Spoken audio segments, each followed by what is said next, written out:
We've come up with a 3-step method specifically for those who are feeling very nervous about making that change from contact naps to sleeping in their cot. 3 steps that provides a bit of scaffolding and structure that's going to help your baby adjust to that change in a gradual kind of way.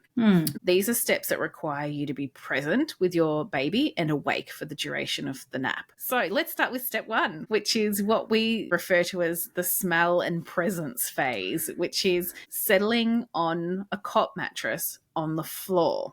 And what this step really is working towards, it's helping your baby adjust to that feeling of pressure along their back whilst they're falling asleep, but with lots and lots of cuddles and support. So for them, they're going from lying on you to then lying on the mattress, which feels very, very different. The key here is that the aim is for your baby to fall asleep on their back on their cot mattress, but with you doing whatever you need to do to help them fall asleep. You can be cuddling them, you could be patting, shushing, singing, anything you want to do to help them get to sleep. They're starting to learn, I'm safe here. Even though I'm not in my parents' arms, I'm safe and they're here and everything's okay.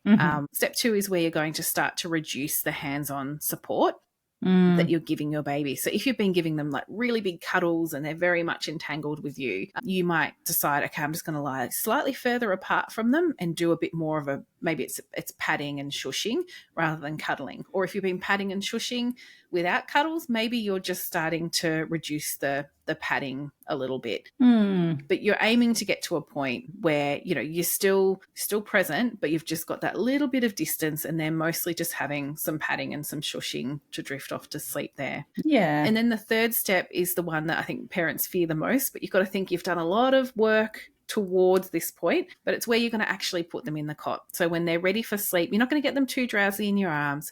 You're going to pop them into the cot. You're going to give them the same comfort. So they're still going to have your patting and your humming or your shushing, but they're actually in their cot now.